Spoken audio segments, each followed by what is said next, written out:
Hello, and welcome to Property Matters, a weekly and hopefully lively debate on all matters property designed to be of interest to people who have an interest in property. And Property Matters is supported by Fairview International Property Consultancy and Town and Country Property Auctions London. We love it when you're part of the show, of course, and we would love you to be with us throughout, putting your comments in the comments section below and adding your thoughts to our video wherever you're watching us. And don't forget to like and subscribe to the page so that you get automatic reminders of when we go live each week. We have an email address if you'd like to get in touch, propertymatterstv@gmail.com. And joining us as always this morning is our property expert, Joe Joshi. Good morning, Joe. Good morning, Paul. Did you have a couple of extra glasses there last night? I noticed that you were a bit tongue-twisted this morning. I just want to make sure that I'm just trying to let our guest in at the same time as do the show. Is that what it was? I just thought unfortunately, he didn't set an alarm clock by the sound of things. But well, that's Indian time for you. But anyway, I just thought maybe there's a bit of a tongue twister going on. Good morning, everybody. Good morning, Paul. Lovely Sunday morning. Yeah, lots to talk about, lots to chat. And of course, our special guest today is Tony Patti. And we're looking forward to having him on board. There he is. He's finally awoke and joined us. Hello. And, you just want to know if he's got his. There he is. He's moving in. Here I am. Hang on, let's get you sorted. Yeah, this is why you wake up in advance, Tony, and get yourself sorted out. There we are. Joe said it actually. He said Indian timing, so I'm going to go with that. Yeah, I think that's probably true. Yeah. Right, there we are. We got you on the screen now. Thank you. There we are. So you're in with us. So welcome along, Tony. Thank you. Nothing changes, eh? How many times were you late for your breakfast show at sunrise? Constantly. I seem to remember. Full disclosure here, I guess, really, gents, is that obviously we've all known Tony for a long time. Tony and I go right to the very start of Sunrise Radio. Indeed. When he was working for Cena Radio, I seem to remember originally. Was that right, Tony? Yes, that's correct. Pirate radio station. Yep. Yeah. Nobody thought you had a hell's hoping chance of winning the license, and you did. No, we did, and we did ever so well because then from then we managed to launch many other stations off the back of that. So that was a fantastic journey, of which you were very much a part of, Paul. Indeed. Because we all need mentors in life, and you were a great mentor, great guy to work with. Thank you very much. I wasn't as late as often as you are. That's the only thing. No, you weren't. You were a bit more disciplined, right? No, I tell you one thing. There is one story I always fondly remember, and I know you both know I've told you this, but go on. Yeah. Going up Southall Broadway in a Mercedes owned by one Mr. Litt, and yes. and hearing Sunrise Radio in every shop on the Broadway, every sari shop, every little takeaway place. Everybody had it on back in those days, didn't they? And that was incredible, wasn't it? Because it was just good. And every time we did an outside event, a road show, a Miller, and our club nights, we used to pack them. And it was just a great thing. It was great to be at the pioneering end of it when it all started.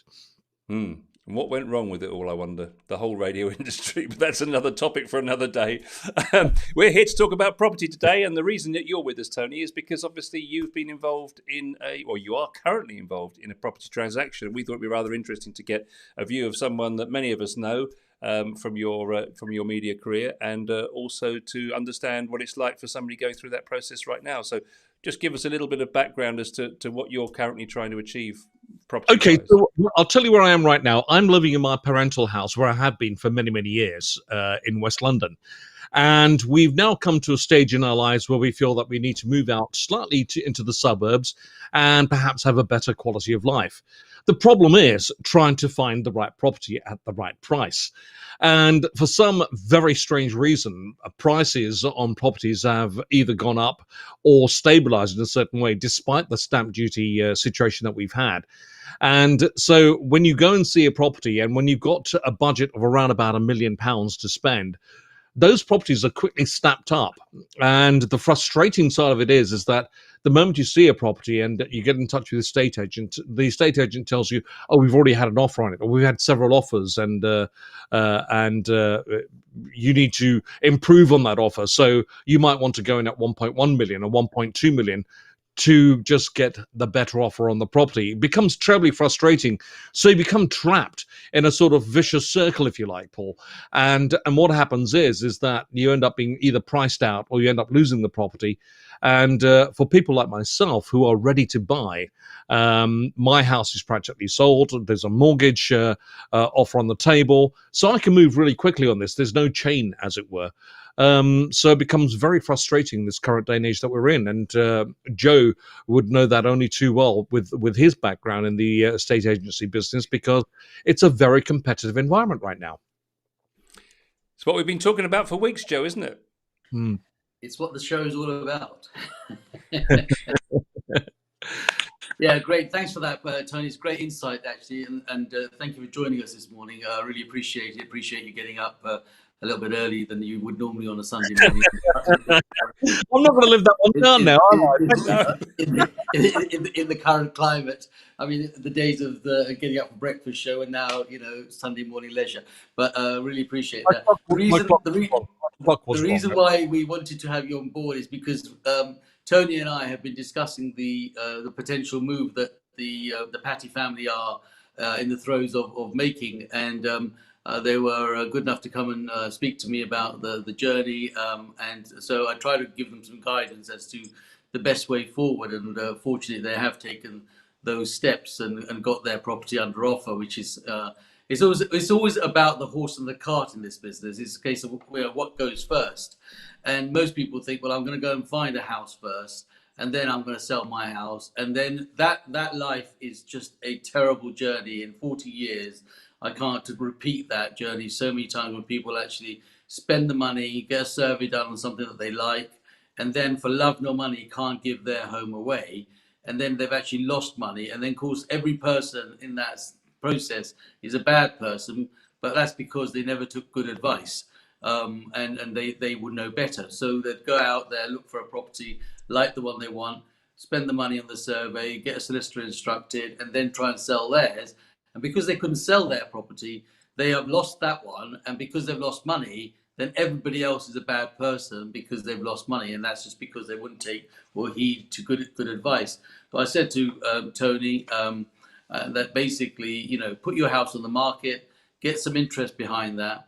Yeah, the connotation of that process is very simple. You're either going to sell it and go and rent, and that advice is good advice as well, because even if he had sold it and rented and be in a position to go and buy, which is now the point where Tony is struggling, is that every time he finds a house that he wants to buy, he is not in that sharp position to say, I can move tomorrow, I'm better than you other people that are in the chain, because I'm actually living in rented accommodation. I've sold in 5-6 months. I'm going to be homeless.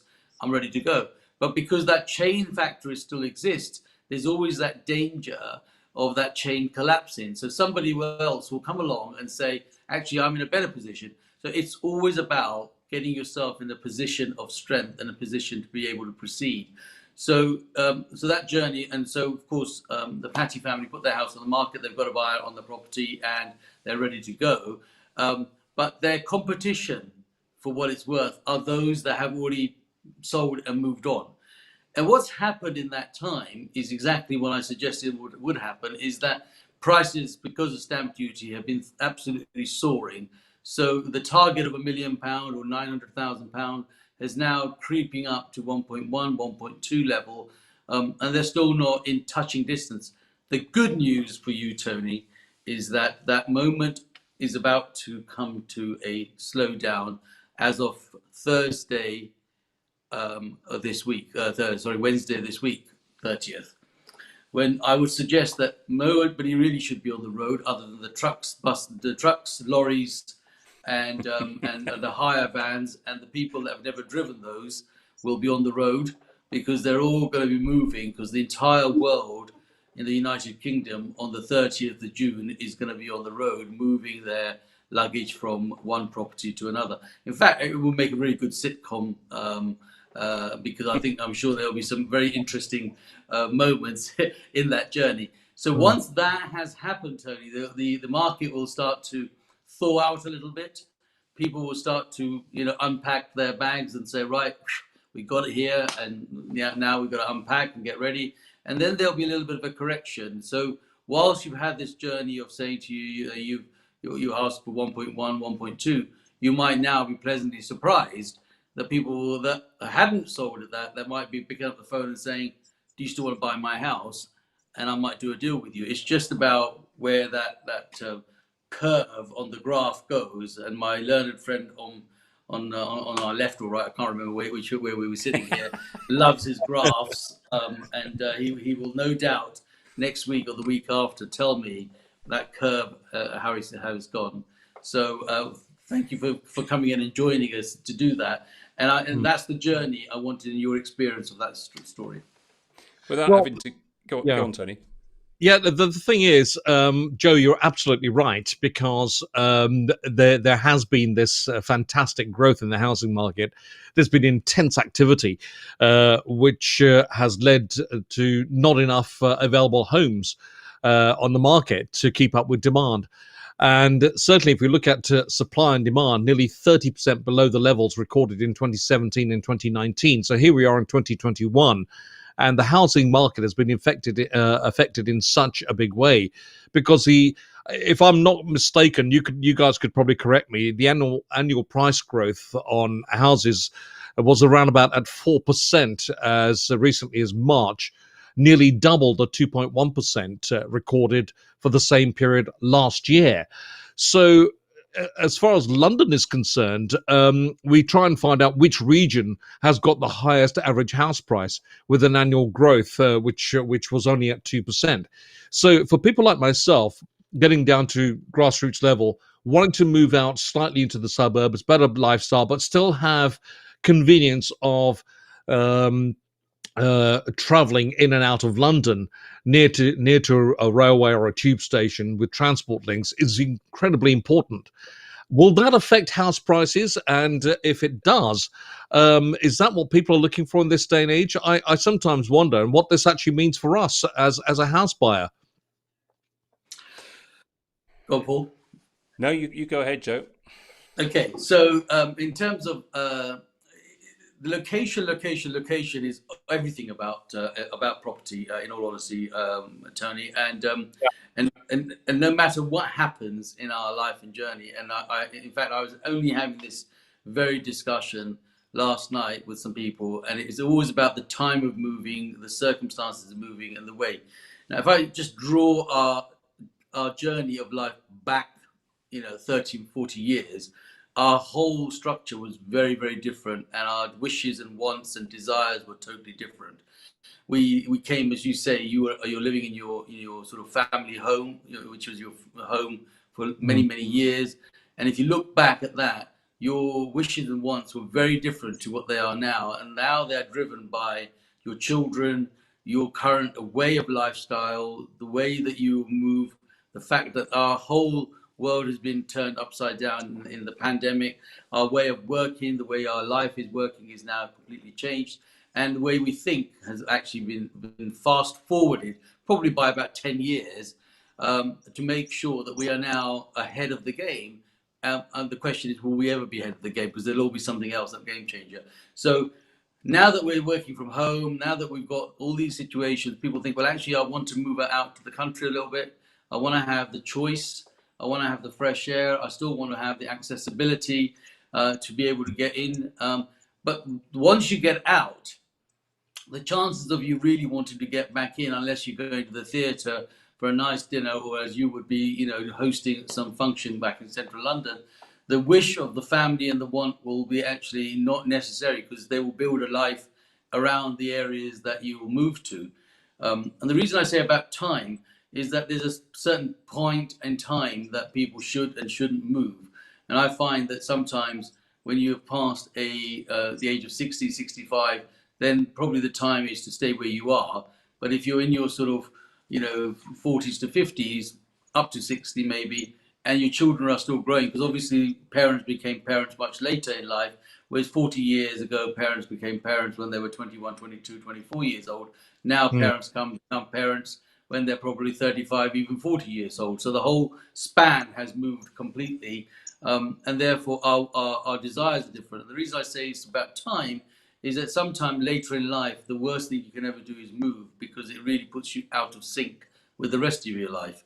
Whereas at a younger age, and especially with you, Tony, with your children at the age they are, you've got the support and you want to support your daughters and their way of life, and they want a certain different things that you and your missus probably now don't really need, but now having to accommodate. So the location is paramount. And people follow I call it follow the motorway. So, for example, if those that have been living around Southall and Ruislip and so forth, they follow the M40. So they follow down because they know they use that journey all the time in their life. They know which area they're going to turn right and left, while the back roads are, how they're going to get somewhere. They know all of the ins and outs of that backside. So the whole of the M40 just moves up the M40. And then the same happens for the M4, for example. Those that are living in, Ealing, West London, they all move up the M4. So Windsor, Ascot, those areas. The M40 is, up to Gerrards Cross, Beaconsfield, and I'm sure Farncombe and Stoke Poges are the areas that you would look at. And then, of course, if you go further down on the M3, that is another journey where they move along there, Guildford, Godalming, and so forth, which I'm sure Paul will be doing. In fact, we're all down every one of those roads ourselves, and you'll see that we move along those routes because we understand them and we know them and they work well. And that is the case with a lot of people. So I think location is key, and of course the family desires, Tony. Can I ask a question, Tony, about mortgages? I'm assuming that you are going to have a mortgage for your new property. That's correct, yeah. Which is not presumably you're self-employed, are you? Yes, I am. So how have you found that journey this time round compared to previously? Because we've heard a lot of things about the application process being a nightmare now. Great question, but the journey for us, and I'll say us plurally, because it was quite an easy one, because my wife is also working. So the earnings that we have jointly are more than enough for us to borrow more than what we actually need to. So let's say, for example, my property is worth £700,000 and we want to buy a £1.1 million property. We are able to borrow £600,000 to £700,000 if we need to, but we don't need to, because we've got the equity in the property that I already have, and then the amount that we're going to be borrowing doesn't need to be that much. So the application process was pretty easy, but it's really of paramount importance that you get somebody to advise you properly, because there's a lot of people out there, Paul, who will say, yeah, we can do a normal mortgage for you, but when it comes to advice and getting the right advice, getting the right mortgage, and also looking at the future, I mean, I'd love to buy a £1.5 million house, but then that's going to be completely out of my range, and we could probably afford it. But what happens in the long run? And this is advice that I got from Joe not too long ago, because if you buy something which is too expensive, you're going to price yourself out, and you're forever going to be paying for it without actually enjoying the property and the environment.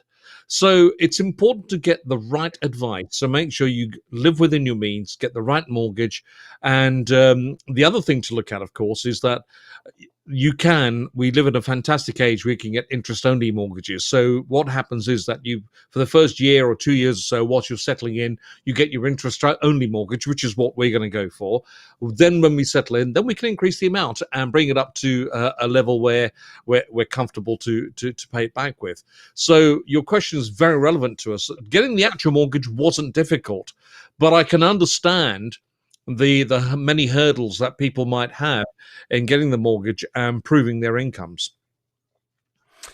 It's questions come in actually from I think this is Bob actually.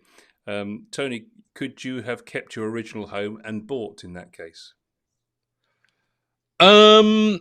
Yes, but then the rental market is such that I'm not sure if I wanted to get involved in that side of things, where I wanted to have the hassle of actually looking after my present home, renting it out, which I'm sure I'll get a very good premium on. But did I actually want the hassle of looking after a rental property? No, I don't, because it's a house. It's a very functional house, but then I've got to think of the long-term aspects of maintenance and looking after the property. The gardens are basically maintenance free. We won't go there, but anyway, that's another story for another day. But there's plenty of concrete around. So the thing is, Joe knows where I'm coming from. But the thing is, do I need the hassle and do I need the worry and the pressure of looking after a rental property at this stage? No, I don't. I'd rather just break free, have a new start, and put that money towards a decent property that I have, and then that also gives me the advantage that I can use the collateral of my new property then to buy another property or two properties or whatever. I mean, that is the long-term gain in the aspect. I'm not discounting the fact that Bob is wrong in any shape or form. He's absolutely right. But I personally don't want the hassle of looking after a rental property right now. Good. We cleared that one up. Thank you, Bob, for your contribution there. And if anybody else has any thoughts or questions or comments to make, then please just feel free, put them in the comments. And as you can see, they'll pop up on our screen here and we can deal with them and have a conversation. So let's just have a look at some of the things happening in the news this week. I'll just sort out Tony's camera. This is what we were going to do at 9:20, Tony. Right. Okay. Anyway, let's look Okay. at I hold my head up and I hold my hand up in shame. Okay. That's all right. That's fine. It's okay. So this is actually really putting up the or underlining the comment that you made right at the start about the prices, Tony. Is Rightmove are basically saying that 37% of homes in January sold for the asking price or higher. Yes. And above the long-term average of 10% recorded in 2005. So basically, 10% of homes up until 2005 would sell above the asking price, presumably because they were desirable. But now in 2021, that's moved up to 37%, which is just an indication of what's going on with the stamp duty panic, I suppose is the word you'd use, really. So since the housing market reopened in May of last year and in June in Wales, the percentage of homes achieving the asking price or above has steadily been increasing. And May 2016, it set a record of 36%, and now it's gone one better. But if you actually look at the regions, and here's your graphs, Joe. I know you love them. It's a table today, not a graph, to be perfectly honest. But look at that. Humberside and Yorkshire, 45% of homes selling for the asking price or above. That's nearly half the market going for the price that you wanted, that you put up there. And don't forget, as we all know, people put an aspirational price up initially, don't they? Because they want to get the best price for their property. So they're not only getting that, they're not because they're expecting to have to negotiate downwards, but they're getting that improved price that they've put up, inflated price they've put up at the beginning, and getting more on top. And if you look on the right-hand side, 98.5% of final asking prices achieved. So that's a really strong market, isn't it, Joe? Yes, again, it's a case of where the current market has flown, Paul, and it's in the 40 years that has been repeated a number of times. So when everybody is comfortable, their pocket is good, and they're in a position to buy, then that supply and demand factor every time is a winner. And so when they pick an area or a particular location that is of desire and they want to move to, and the family likes that, those areas will almost get what they ask for, and that's part of the structure. When you look around, kids and schooling have been always a determined valuer. It's not about the property that's there; it's about the fact that the kids have to go to that particular school because that school's had the best results. And so the property may not always be the best property, but because you want to get them into that particular school, you'll pay the price. And so therefore, there are many other factors that come into getting those top prices or the prices that people want to ask.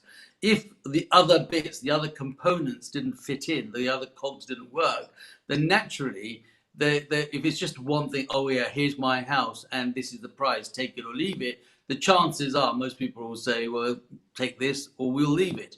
But if that property is located in an area, like Tony said earlier on, where communication is important, travel, transportation, schooling, all of the above, then all of a sudden our way of thinking and our desires are actually mixed. We think, well, actually it doesn't really fit. It's a horrible looking house, but I'll pay that because I can maybe titivate it. I can actually decorate it and change it or extend it, or as Tony said, concrete the garden and make more parking spaces.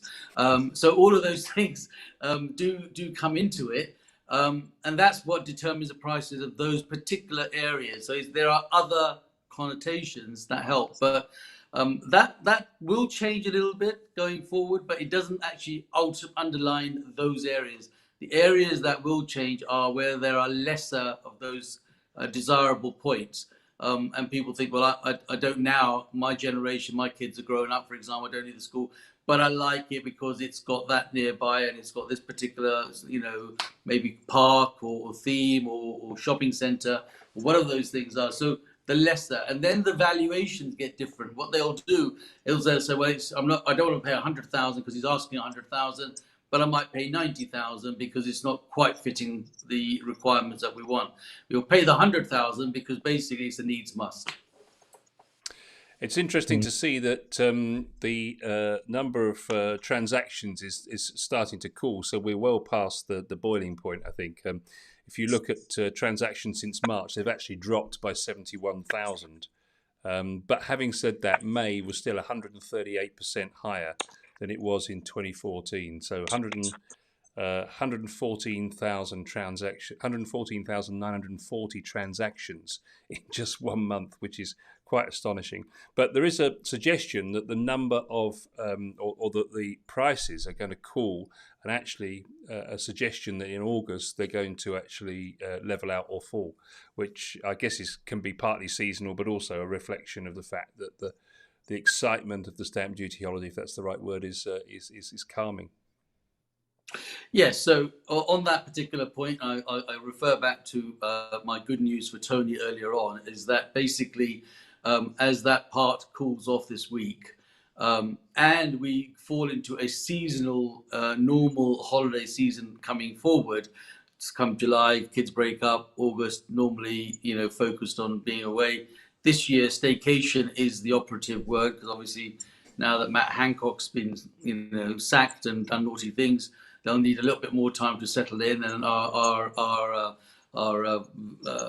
lockdown probably will get extended because Sajjad Javid now has to get himself embedded in the seat. So all of those things will affect our lives over the next 4 to 6 weeks, and subsequently nobody's going to be leaving the country, and so house prices won't drop off the edge, because I think people have been asking, are they going to fall? They're not going to fall. They will be corrected. And what's happened up until now, the supply and demand aspect has kicked in. The supply has been limited. The demand has been exorbitant because of the opportunity of saving money in stamp duty. And of course, we covered it last week.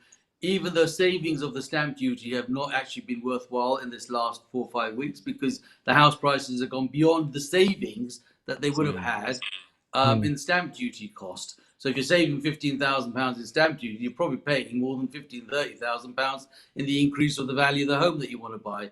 So what that tells you, and I've been telling you this for years and years and years, that your best investment you ever will make, come what may, is the property, the investment, the home, the interest, and so forth. Because we all gauge, this is one of my lines, we all gauge our wealth by the value of our home. And as the prices go up, we get comfortable. And then as the prices slow down, we think twice about maybe changing that car or buying the new carpet or doing that extension. But when things are going well, you're ready to knock it down and start all over again, because you feel you can, because it's giving you that sort of enthusiasm, that sort of oomph inside you to say, I've got a really good asset here, and I'm the Tarzan of the jungle here, and I can do anything I want. I'm invincible. But then you've got to sort of slow down a little bit, and that slow down period is coming. only in the sense that it's good news for someone like Tony, where he's been waiting to buy the right home, and that correction will allow him to maybe pitch for the houses that he's now looking for. Mm. It's interesting to see a comment that just made on the screen here a moment ago. It's the lack of stock that's the reason for the hikes and spikes in the prices, which is what you experienced, wasn't it, Tony? Because you said, when a home comes onto the market, apparently you think you're going to be the first person to make an offer or to go and see it, and apparently there's already an offer on the place. And disappointingly so, there's already a few people ahead of us anyway. So, and some of the questions that we've been asking ourselves is that how long has the property been on the market, and has it had much interest? First question that comes into our minds. Then we say, well, why are the current owners moving? And more often than not, from the properties that we've seen, people are moving way far away, or either downsizing. And the other things that we need to look at: has the house had any building work recently? How long have the previous owners lived there? Is the property listed? And so on and so forth. Is the property part of a chain? Does the area have any hidden issues to be aware of? And what's included in the sale, which is very important to us, because fixtures and fittings is something that you have to write down. It's something I've learned because of selling my own house. And what are the bills like? Because it's all very well buying a nice, lovely property, as you both mentioned a moment ago, and Joe explained it extremely well. But what are the bills like of the property? The council tax. What are the neighbours like, and who are they? And what are the properties next door? Which way does the garden face? So these are all questions which I've learnt about and come to my mind. Worryingly so, if I may say, because these are all things that we need to find out before we buy the property. It's all very well property prices leveling off and going up, and the supply and demand thing that Joe mentioned to us a few moments ago explained it very well. However, these are questions that need to be asked. And where properties are priced 15, 20, 30,000 pounds above what they're actually worth, then the questions which I've just shared with you here also need to be answered as well. And of course, living in a good catchment area where schools and things are required is a good thing. In my case, both my children are grown up. They're at university level now, so we don't need to worry about that.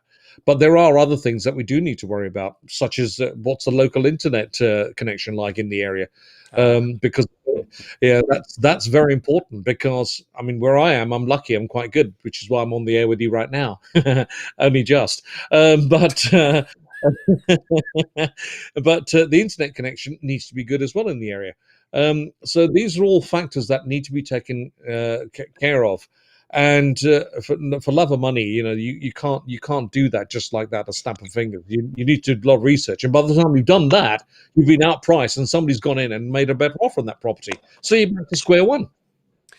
Well, I've got some more good news for you, Tony, as well, because once you do finally get a deal, you're going to be stuck for 274 days trying to get the deal through the process. Because that's the average property takes 274 days to sell from the point of listing it online to being marked as completed by the land registry. Wow. So 118 days of this is attributed to the actual process of advertising the property and finding the buyer. So on average, it's taken 118 days to find a buyer, and then a further 156 days for the property to go through the final conveyancing process and complete, which is more than 5.5 months. Joe, it is amazing, isn't it, in this digital age that we live in, and the fact that we've got so many clever systems and the whole of the estate agency industry seems to be going online, that the whole process of actually completing the purchase is so antiquated and so slow. Although there are people that say it's slow for a reason, because it needs to be diligent. I have my views on that, but I'd be very interested in getting Tony's views, because from the time that he put his house on the market, talk us through the process, Tony. What are your experiences? First of all, it's trying to find the right estate agent who could deliver, and estate agents who charge either 1%, 1.5%, or 2% on the sale of the property. So we were tempted to go for the lowest percentage, and henceforth They put the market on the systems. Professional photographer was sent in to take photographs of the property, which looked really good actually. And henceforth the property went on the market. And within, I think, about a week or so of it going on the market, we started getting interest and the emails and messages from the estate agent saying, right, we've got some people interested. They'd like to come and see the property and they'd make the appointment to come and see us. And so the process started. And that's the way it's been. The process, as Paul rightly says, has taken, I mean, we put our property in the market, Joe, I think you were around in those days, about 3 months ago now. And only after about 2.5 months, we've actually managed to secure a decent offer on the property, which we have in fact accepted. So, as Paul mentioned, the time period involved is quite a long one. The other hurdle I've got to think about and worry about now is solicitors and surveyors, because whichever property I buy, we're going to have to employ a surveyor to go in, or the mortgage company, I believe the process is that they employ the surveyor who goes in, surveys the property, and then gives us a report on it. So that's the next process that's involved. And then, so, solicitors, lawyers, surveyors, all this takes time. And if we click our fingers saying we'd like it done within a week, it just doesn't happen. It just doesn't happen. It's a very stressful time, may I add, because you think about things, you worry about things, and you're worried in your mind mentally to hear the truth. What you don't want to hear is anything negative. And because you've got your mind and your heart set on a particular property, and the last thing you want is for something to come back and give you sort of negative feedback and saying, oh, well, this is wrong with the property, or that's wrong. And that just breaks your heart, because you're back to square one looking for another property. And so the process starts again, and the time period involved in doing so is also then extended. So that's where we are with it. I'm afraid we're in a very funny situation with the property market right now. The one thing I will say is that I just wish I'd actually got onto this particular ladder of looking around for properties when they were cheaper years ago.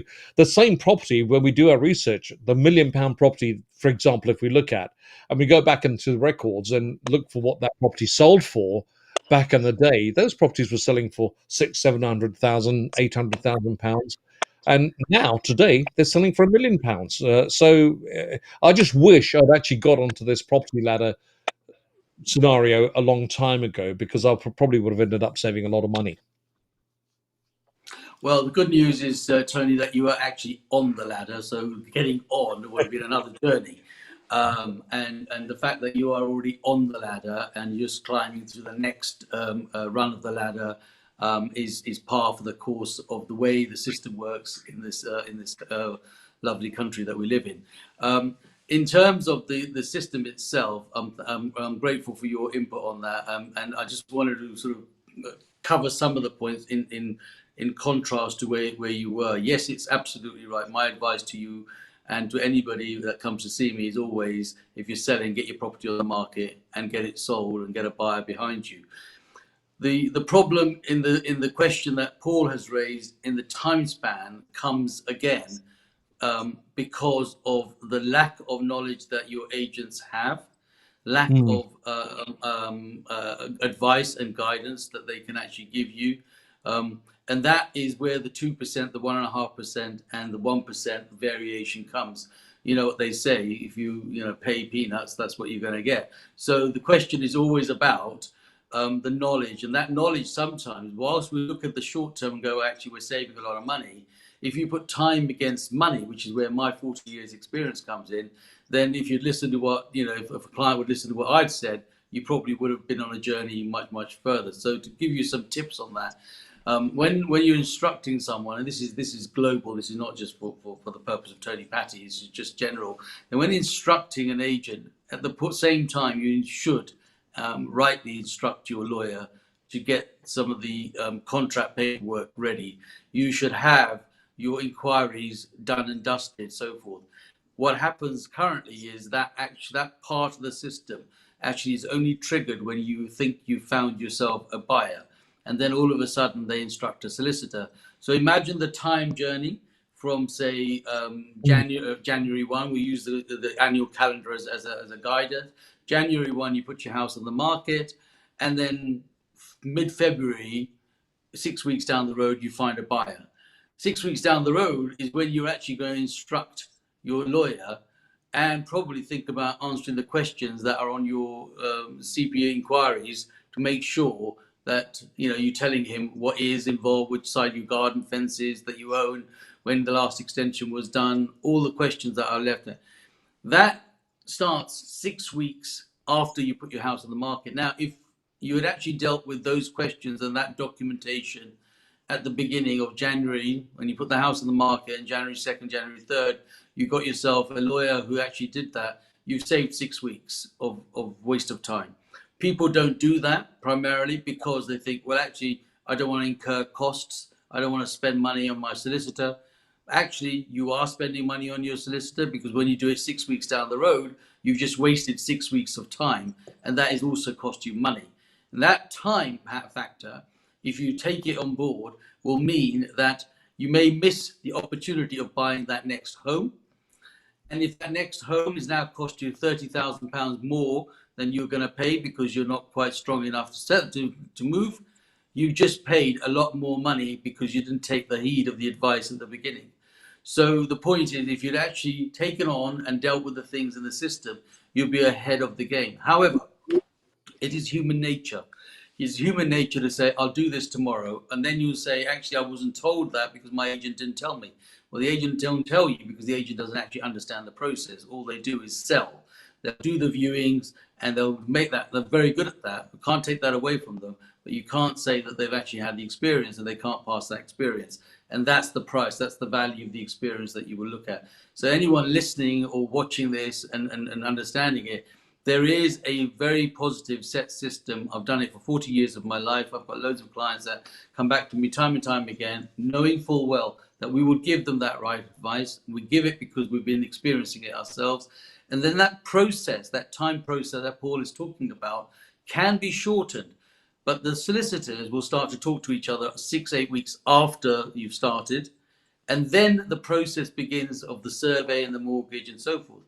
A lot of people feel that the survey that is done by the Building Society is paid by them and it's for them. Let me correct you here and now.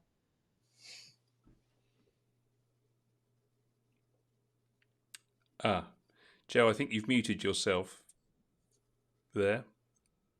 Somehow, I think you might need to come in. Tony, can you hear me okay? I can hear loud and clear, yes. Yeah, my internet is good. I think Joe's internet has gone.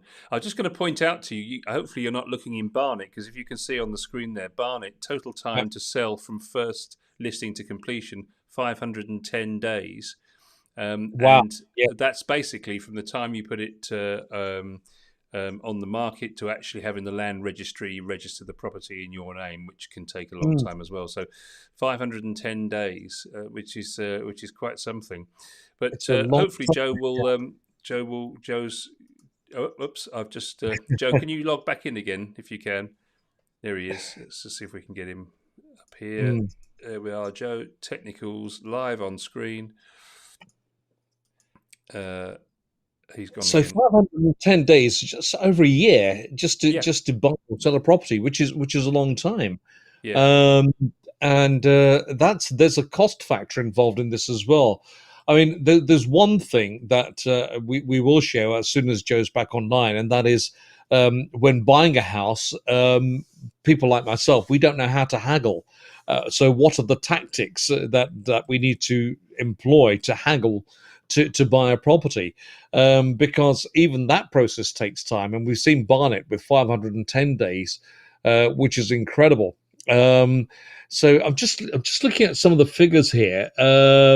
A lot of the others are not far behind, with 460 days and 491.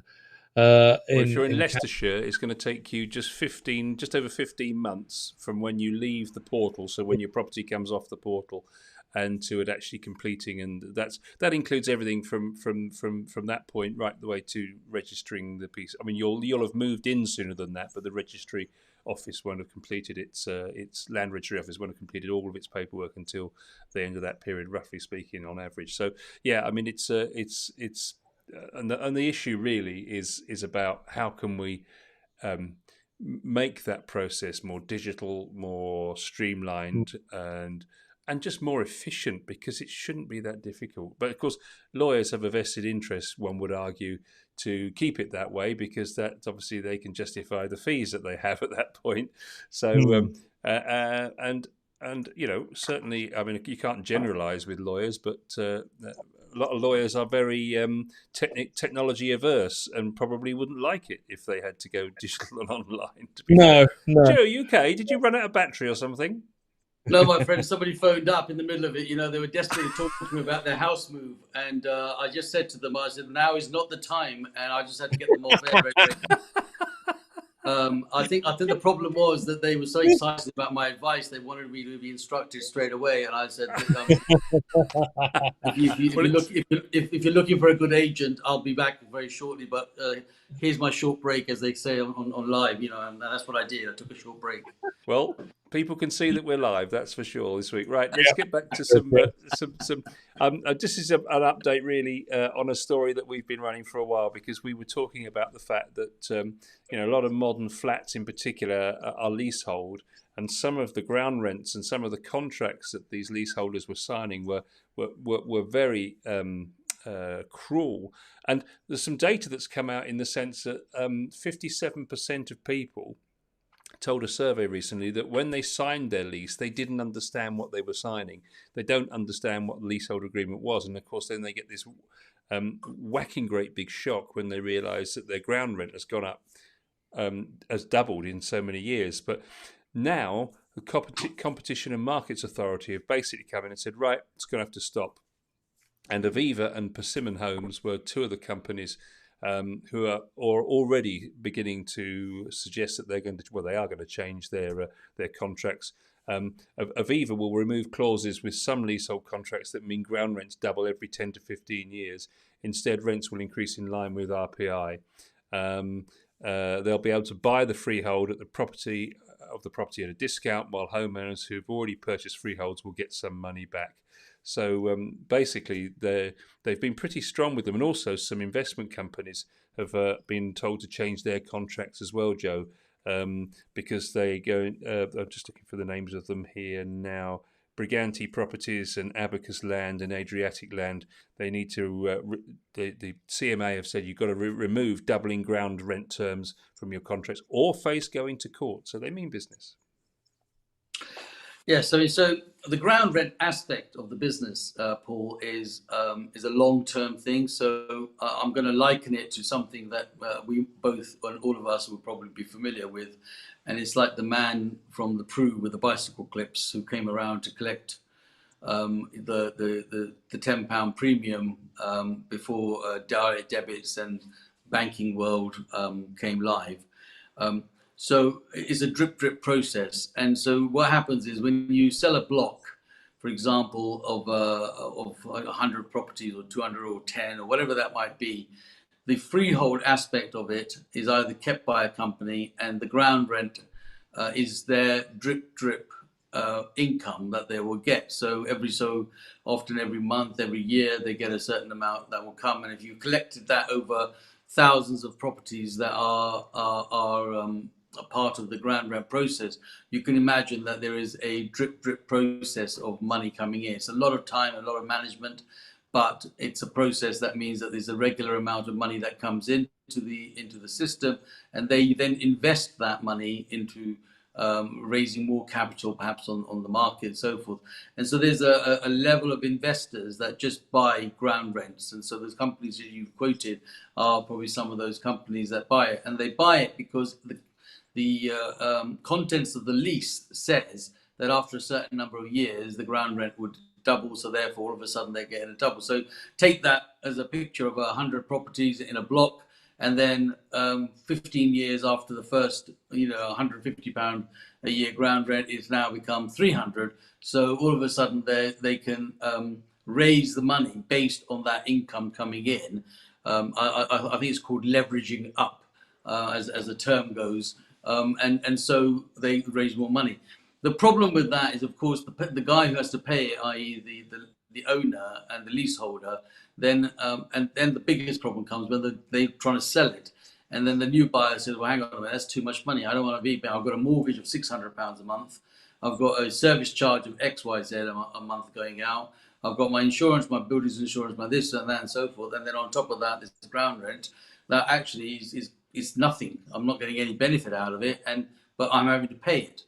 And that then will actually affect the value or the saleability of the property, and that's part of the reason this has all come into the limelight, so that people can see that the second part of that is that when the leases have become lower, so less than 60 years. In my days, call me an old-fashioned person here, but in my days we used to say it's 2.5 times the value. So the term of the mortgage is 25 years.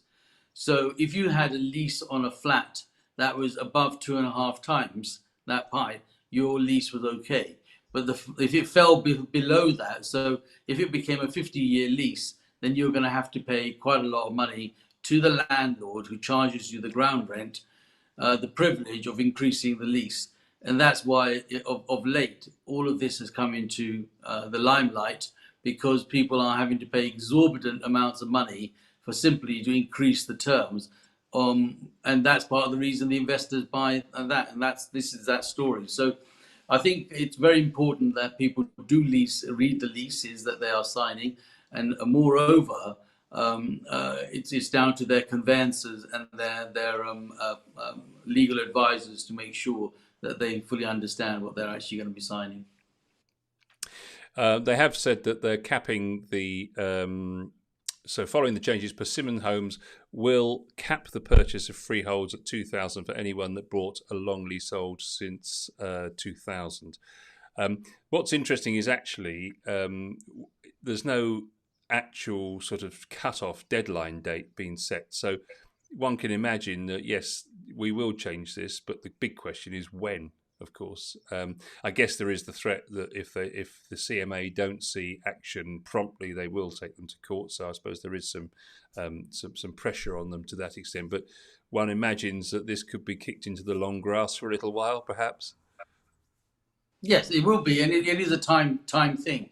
But at least they've started the process, and they are looking into it. And I think it's a great thing for anyone that owns leasehold properties or are thinking about buying leasehold properties, which, to be honest with you, majority of them are, because when you're building a block or you're buying a flat in a block, leasehold comes into play.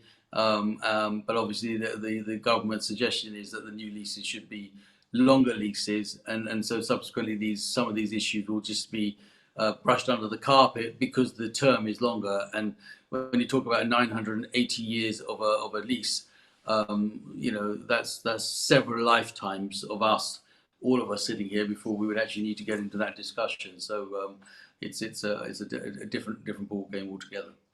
Somebody mentioned the lack of stock being part of the problem for the housing boom that we've had this last 12 months or more.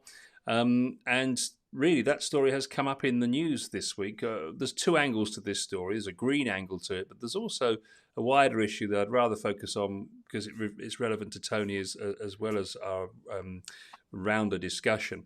And basically, what's happened is that Lord Debin, who's the chairman of the Climate Change Committee, has called out the government and said, look, you're just not going to reach your target to achieve 20% of net zero carbon emissions by 2050 on house building. So that's one side of the story. And they had the Green Homes Grant, which was an utter failure. And Lord Debin's pointed that out to the government, and Jenrick has said it didn't work very well, and we need to change that. But more importantly, he talks about we need to address affordability issues, which is the part of this I wanted to really focus on. A country like ours, he said, this is Robert Jenrick, Housing Minister, a country like ours should be building 300,000 houses a year if we want to tackle the affordability challenge. We want to live in a country where young people on those on modest incomes have a realistic opportunity to own their own home. It wouldn't be wrong of the government. It would be wrong of the government to shirk this responsibility. He also acknowledged that the planning system was part of the problem. It leads to mistrust, and it's heavily weighted in terms of the house builders rather than the individual. So the question here really is, well, what can they do? Because obviously they want the housing market to increase. They want the prices to go up because that's how people get the value from what they're investing in. They're getting their return. So the prices continually have to go up, otherwise people won't be investing. But at the same time, the wages aren't matching that. So the affordability issue will never get better. And do we really think that just by building more homes that will solve the problem, Joe? First of all, we're an island, and I'm not really sure where these government ministers sometimes pluck out numbers out of thin air to start to say that we're going to be building 300 homes every year. When you look at the proportion of the country that is built against the proportion of the country that is green and the proportion of the country that has rivers and the sea surrounding by it, it's a very challenging. Consecutive governments throughout my lifetime have been challenging to build more and more homes in a very limited space. We can either go up or we can go down. The problem is, and if you look at the pandemic side of it, what that's highlighted is how many people are the race for space, as we called it, Paul. How many people want gardens and outside spaces, and yet the only thing we can really put up in order to get those numbers is lots of flats. And the question with that is the millenniums, as we know, those are the only buyers that will probably, because they don't want the garden for now, but eventually when they have a family, they want a garden. So I think it's a very ambitious number to trying to say that we need to build 300,000 homes every year, for example, and the green policies and all the climate changes that we want to try to address are totally challenging in trying to achieve those numbers. I think, without sounding, political about this, it's just that we need to be able to turn around and say, we can't welcome all and sundry and everybody and their uncle and auntie who wants to come to the UK. We came, and I'm not going to say that door isn't open for others either. But the government needs to have a policy that says that, these are some of the restrictions and how they want to invest and how they want to bring in. This country is a country that is paved with gold in the eyes of those that want to come in. So we constantly are battling to try and being accommodating for everybody that wants to come into the country. I can't argue with that. If I was somebody outside, I'd want to come in here. But in order to be able to address the issues when you are in, that becomes another set of problems altogether. And that's the problems that we tend to face right now. And then the children that we have, those that live here and have lived here for years and years and years, those people are then having a challenge of getting on the run of the ladder, the first run of the ladder. And thank God for people like Tony, who's obviously got earlier property investments, i.e. he bought the property earlier, he's got equity in that. And he then becomes what we always address as the bank of mum and dad. He is going to become the bank for his children because he's going to end up having to refinance or save some of the money from that equity in order to give them the deposit to become the first run of the ladder. That's the system. That's what we have. That's how it works. We can't buck it. It's been like that forever and a day. But I think the government to say that we've got to build more and more houses, the reason they say that is because building is the way out. We know that. The pandemic, they've spent loads and loads of billions of pounds. Someone has got to make that money.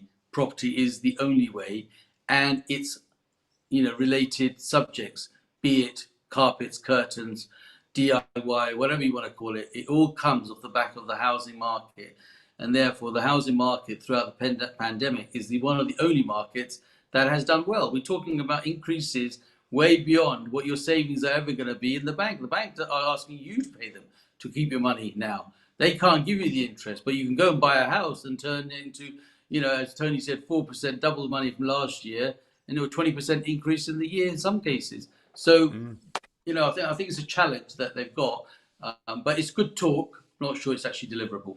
Yeah. Tony, here's the $64,000 question. If you were the housing minister, what would you do?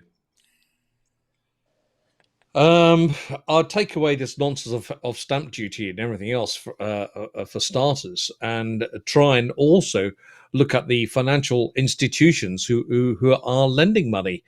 Because right now, as Joe said, people want to get onto the property ladder and not able to do so. If there was a situation whereby the financial lending institutions, the banks, building societies, were able to force them into a fixed rate, not only for just 2 years or 5 years, but for longer, then that would encourage people to get onto the property ladder a lot quicker and be more secure as well. So if I was the minister, as you mentioned, which may just happen one day, so oh, I'll run anything, you know me. You left No, that door wide open there, Tony. I was going to come back for that one, but I'm going to save it for another time for you. yeah, that's right. There are a lot of So people that agree with your strategy, Tony, actually, of abolishing stamp duty. We've talked about it on the show before. There's a lot of people calling for it to indeed, go. yes, I saw that program, and I think it's so important. But let's not also forget the situation of Brexit that we've just been through as well, which I know you've also discussed on your program in the past. And what happens is that if you look at any house buyer now, they're going to be looking at home improvements. They're going to be looking at doing the house up, putting a new bathroom, new kitchen in, etc. And the one thing that comes to mind is the cost of materials. Once you've bought the property, people don't take into consideration the fact that you've got so much going in terms of where you need to buy materials for your property, which are just not available. Because of the COVID situation that we've had the Brexit situation, the cost of raw materials has rocketed. I spoke to a builder not too long ago, and he's saying, "Well, cement is on short supply, and Yeah. prices on cement have gone up." Unbelievable! Who would have ever thought that that's the case? Do people think about that when they're buying a property? No, they don't, because they bought the property, they want to do it up. Have they got enough in the nest in the bank where they can invest in that extra few hundred or £1,000 that they need to invest in to do their property up? These are all things that need to be taken in consideration. As a finance minister, I would be looking at these things very carefully. It's there's a lot of things that where there's been shortages. So I've got friends who have been trying to buy cycle parts from Europe, and you can literally get next day delivery if you buy the thing in France. But if you want it delivering to the UK, it's going to take them till next May to deliver. The delivery date was quoted as May next year, and part of the reason is that they're doing that because they don't want to go through the paperwork that is at the ports to get goods into the UK because it's too complicated. They're not interested in your business, so they give you a ridiculously long lead time to discourage you from purchasing. So he's having to drive over on the ferry, stay a couple of nights, get something posted to him in that country, so he can buy it literally and bring it back, which is just ridiculous. But just another example of that situation. And just to clarify, as we finish today, because we did identify this last week, if anyone is thinking of driving on the roads on the 30th of June, we did point out last week that actually there are so many vans and even people carrier type vehicles rented out to do the moves for the people that are beating the stamp duty on the 30th. We just have this vision, Tony, of all of these vans all being self-driven while people are moving on the 30th. And the people have been even renting minibuses and saying, can I get my wardrobe and my bed over the top of the seats in the minibus to try and do this? So we reckon every minivan, every van itself, every white van man will be out on the road doing moves on Wednesday. It's probably wise to stay off the road. Stay off the road, as Joe another said. money-saving and life-saving tip from Property Matters on a Sunday morning. Tony, it's been great having you on. Thank you. It's great to see you as always. It's been a privilege. Thank you. And Joe, thank you for your words of wisdom. We're past our hour, so we better say goodbye to everybody, and we'll see you all again next week, of course, for another Property Matters.